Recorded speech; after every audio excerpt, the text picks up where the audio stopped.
Hello students, 11th bio की class में आपका फिर से स्वागत है। जैसा कि आपको पता है कि हमारा जो टॉपिक चल रहा है वो है 5 किंगडम क्लासिफिकेशन सिस्टम, जिसमें से हमने मोनेरा जो किंगडम है उसके बारे में जानकारी ली। उसके बाद में लास्ट वीडियो में हमने प्रोटिस्टा के बारे में जानकारी ली। आज जो हमारा जो नया टॉपिक है वो आता है इसमें किंगडम फंजाई। फंजाई के बारे में आपको मैं बता दूं, जिसका हम आप एक सामान्य भाषा में आप फफूंद के नाम से भी हमारे पर्टिकुलर जो है लोकल लैंग्वेज में इस पे काम में लिया जाता है। फंजाई जो है इसमें अगर आप देखेंगे तो जितने भी मल्टी सेलुलर और यूकेरियोट्स एनिमल्स को इंक्लूड किया जाता है। साथ ही साथ इसमें ये देखा जाएगा कि ये सारे के सारे हेटेरोट्रॉप्स होते हैं। और सबसे बड़ा यूनिक कैरेक्टर जो इसमें लिया गया है, जिसकी वजह से इसे अलग किंगडम में रखा गया है, वो ये है कि ये फूड को अब्जॉर्व करते हैं, यानी अब्जॉर्प्शन के थ्रू ही अपटेक करते हैं, यानी ग्रहण करते हैं। अब जो बात आती है कि इसके बेसिक कैरेक्टर्स की जो बात करें अपन, तो बेसिक कैरेक्टर आप देखना चाहेंगे आपके सामने है। सबसे पहला जो कैरेक्टर अपन ले रहे हैं वो ये है कि ये सभी के सभी मल्टी सेलुलर होते हैं, यानी बहुकोशीय के प्राणी होंगे। दूसरा कैरेक्टर है इसमें यूकेरियोट्स होंगे। यूकेरियोट्स का मतलब ये होगा कि इनमें स्पष्ट केंद्रक पाया जाएगा, यानी केंद्रक झिल्ली से आबद्ध रहेगा, उसका जेनेटिक मटेरियल न्यूक्लियस के अंदर रहेगा। साथ साथ में इसमें द्विझिल्ली युक्त कोशिका यानी सेल ऑर्गेनल्स या मेम्ब्रेन सेल ऑर्गेनल्स है वो प्रेजेंट होंगे। फिर जो बात करते हैं, अगला जो कैरेक्टर इसमें आता है ये हेटेरोट्रॉप्स होते हैं, यानी विषम पोषी होते हैं, यानी इनमें प्लास्टिड यानी लवक नहीं पाए जाएंगे, यानी ये खुद भोजन नहीं बना सकते हैं। ये अगर देखा जाए तो ये सेप्रोफाइट्स भी होते हैं, पैरासाइट भी होते हैं। अगला जो कैरेक्टर इसमें आता है वो देखते हैं, इसकी जो बॉडी जो होती है वो थैलस या सुकाई होती है। जो दागे नुमा संरचना हाइफी, जिसे हम माइसीलियम कहते हैं, उनसे ये बने होते हैं। अब एक कैरेक्टर और ये बात बता दूं कि जो माइसीलियम जो होते हैं आपस में अंतर्ग्रथित रहते हैं, आपस में जुड़े रहते हैं, और एक संपूर्ण संरचना जो बनती है उसे थैलस या सुकाई कहा जाता है। और इन जो हाइफी है या ये दागीनुमा संरचना जो माइसीलियम है, इनकी सेल वॉल सेलुलोज या काइटिन से बनी होती है, यानी इनमें सेल वॉल भी पाई जाती है। दूसरी बात आती है, अगला जो हम पहले भी इसमें जो बात चर्चा कर चुके हैं कि इसमें प्लास्टिड एब्सेंट होंगे, यानी लवक नहीं पाए जाएंगे, किसी भी प्रकार की लवक की संरचना इनमें नहीं पाई जाएगी। फिर बात करें हैं इनमें जो अगला जो टॉपिक सॉरी पॉइंट आता है वो आता है न्यूट्रिशन जो है, यानी पोषण जो प्राप्त करते हैं। एक्चुअली क्या करते हैं कि ये इनके द्वारा विभिन्न प्रकार के एंजाइम्स हैं वो रिलीज किए जाते हैं, और वो एंजाइम जो होते हैं वो किसी भी फूड मटेरियल के ऊपर छोड़ दिए जाते हैं। उनका बाहरी बॉडी के बाहरी उनका अपघटन होता है या उनका डाइजेशन होता है, उसके बाद में इनको अब्जॉर्प्शन के थ्रू ये अपटेक करते हैं। तो कहने का मतलब इसमें अलग जो कैरेक्टर आपको देखने को मिला है वो ये है कि ये फूड मटेरियल को अब्जॉर्प्शन के थ्रू ही क्या करते हैं, अपटेक करेंगे।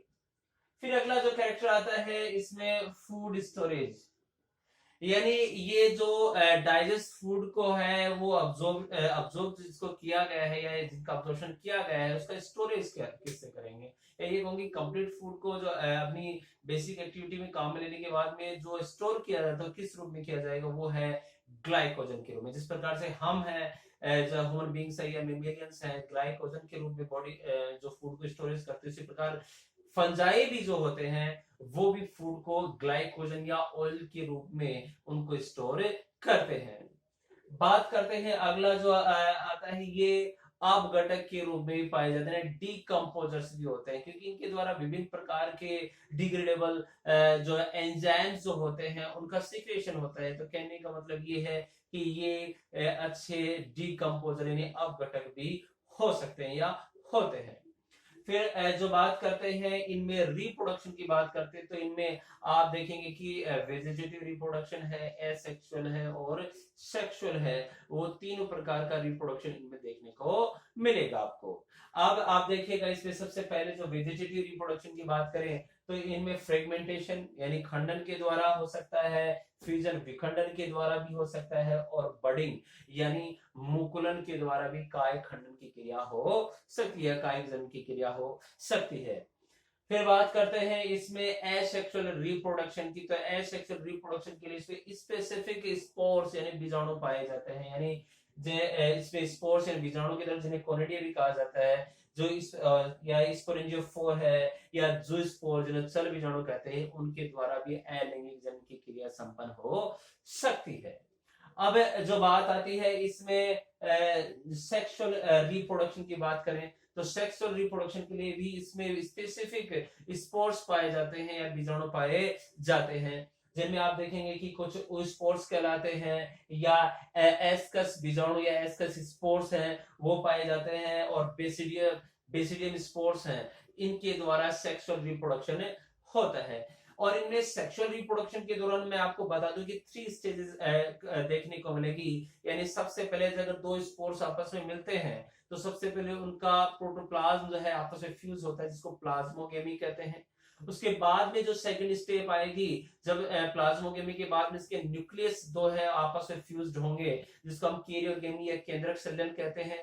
और जब तीसरी स्टेज आएगी यानी कैरियोगेमी के बाद में जब जाइगोट का फॉर्मेशन हो जाता है, तो उसके बाद में या ये कहूं कि जो फलनकाय जो बनती है इनके द्वारा, उनमें मियोसिस के द्वारा अगुणित बीजाणु का निर्माण होता है। तो यानी 3 स्टेप है इसके सेक्सुअल रिप्रोडक्शन में देखने को मिलेगी। इसके साथ साथ अगर हम आगे बढ़ते हैं तो इसका क्लासिफिकेशन अभी हम देखेंगे। क्लासिफिकेशन देखने से पहले मैं रिपीट कर देता हूं इसके जो बेसिक कैरेक्टर फिर से। मल्टीसेलुलर यूकेरियोट्स होंगे, हेटेरोट्रॉप्स होंगे, बॉडी थैलस होती है, जो थ्रेड लाइक स्ट्रक्चर होती है, हाइपी या माइसीलियम जिनको कहते हैं, सेल वॉल सेलुलोज काइटिन की बनी होती है, प्लास्टिड एब्सेंट होते हैं, न्यूट्रिशन अब्जॉर्प्शन के थ्रू होगा, फूड स्टोरेज ग्लाइकोजन और ऑयल की फॉर्म में होता है, डीकंपोजर होते हैं, वेजिटेटिव, एसेक्सुअल और सेक्सुअल तीनों प्रकार का रिप्रोडक्शन यहाँ पर देखने को मिलेगा। साथ साथ में अब क्लासिफिकेशन की जो बात करें तो इनको 4 क्लासेस में बांटा गया है। जो है 4 जो क्लासेस हैं वो है फाइकोमाइसिटीज है, एस्कोमाइसिटीज है, बेसिडियोमाइसिटीज है और ड्यूटेरोमाइसिटीज है। उनमें इनको डिवाइड किया गया है। फाइकोमाइसिटीज है उसको भी सब क्लासेस 3 में बांटा गया है, एस्केमाइसिटीज है, ओमाइसिटीज है और जाइगोमाइसिटीज है। इनमें डिवाइड सब क्लासेस होती हैं। फिर एस्कोमाइसिटीज को 2 में बांटा गया है, यहाँ पर हेमिएस्कोमाइसिटीज और यूएस्कोमाइसिटीज में डिवाइड किया गया है। जबकि बेसिडियोमाइसिटीज को 2 सब क्लासेस में, होमोबेसिडियोमाइसिटीज और हेटेरोबेसिडियोमाइसिटीज में डिवाइड किया गया है। इस प्रकार से ये जो क्लासिफिकेशन था वो फंजाई का क्लासिफिकेशन है। Thank you.